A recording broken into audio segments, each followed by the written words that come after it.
Good afternoon, ladies and gentlemen. The topic of my presentation is diversity of Vibrio species in water and fish of some aquaculture stations in Southern Côte d'Ivoire. I'm Marina KOUSSEMON.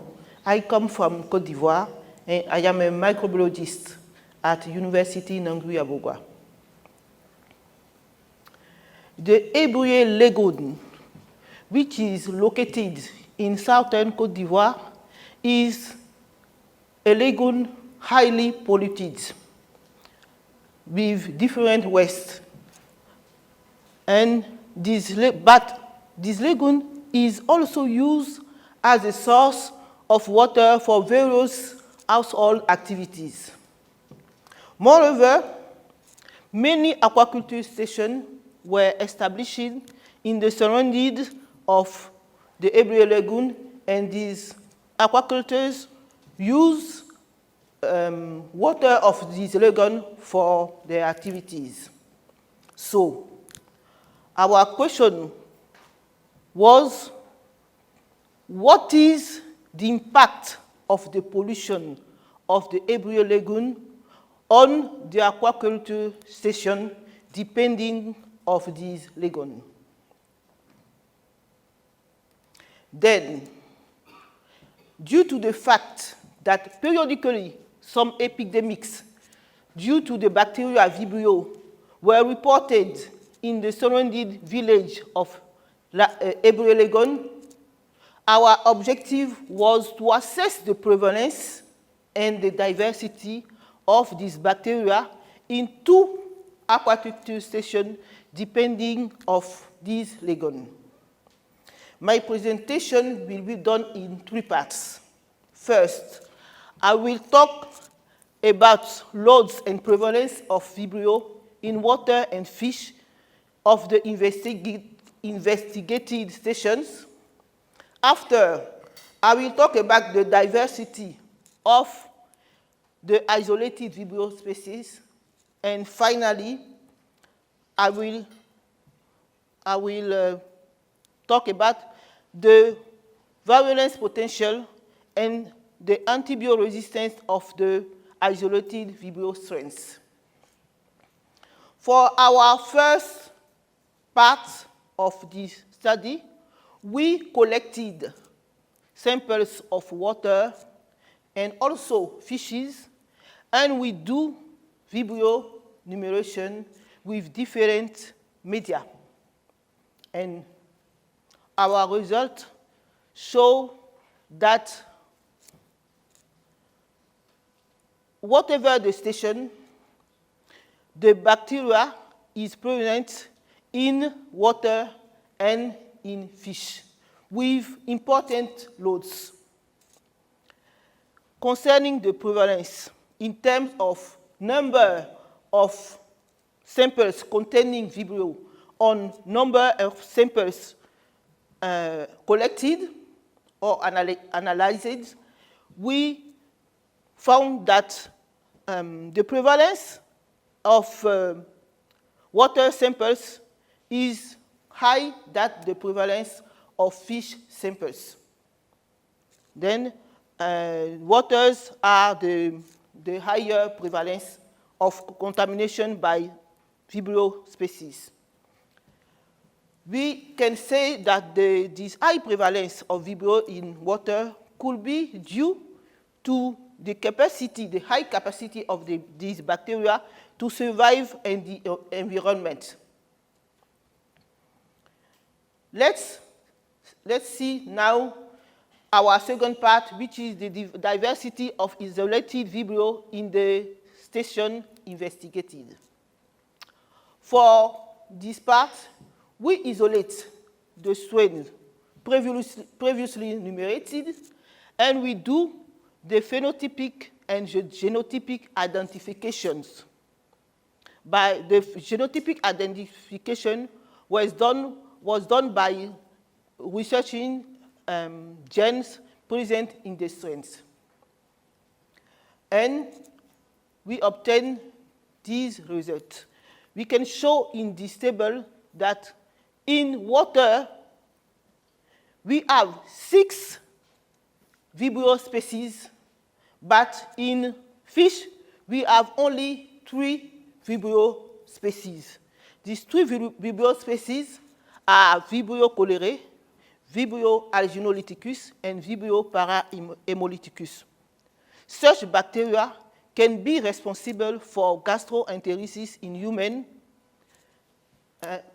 how we can see in the literature. These bacteria can come from waste dumped into the Ebrié Lagoon by the residents of the surrounding village. Now, I want to present the third part of my study. We'll talk about virulence potential and antibiotic resistance of isolated Vibrio strain. For the virulence potential, we research virulence gene in the 3 main species isolated. And we show, as we can see in these 2 figures, that we found virulence gene only in bacteria Vibrio parahaemolyticus. In 22% strains of Vibrio parahaemolyticus, we found virulence genes. And this situation showed the pathogenic potential of these strains. But in Vibrio cholerae and in Vibrio alginolyticus, we not found virulence gene. But even if there are no virulence gene in these bacteria, they can cause transient diarrhea in humans.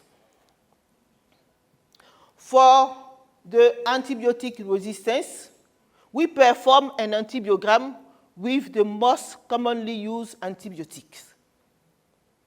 And we found that Vibrio cholerae and Vibrio parahaemolyticus have only a few resistance to antibiotics, but Vibrio alginolyticus strains have the highest percentage for antibiotic resistance. This resistance can probably be due to the use of antibiotics for the fish treatment in the aquaculture stations. In conclusion, our study showed that we have high level of Vibrio in water and fish in the fish farming investigated.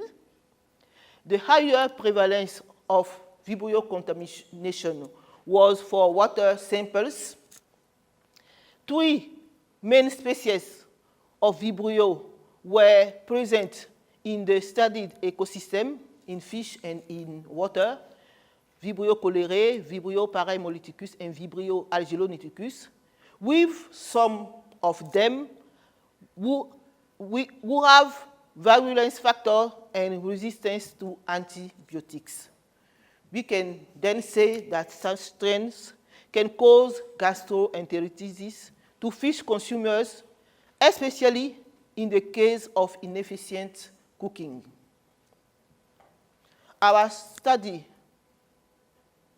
showed that the pollution of Ebrié Lagoon negatively affects the ecosystem of fish farming, which could result in a public health risk. After our study, we recommend to our government to do more than the pollution action implemented. Indeed, our government take in account chemical and physical action to depollute the lagoon, the Ebrié Lagoon, but we think that other methods that are more respectful for the environment should be considered. To these authorities, we think that awareness of the local populations is important, and to fish farmers, we can recommend to reduce the use of antibiotics in their farms. Thank you for your attention.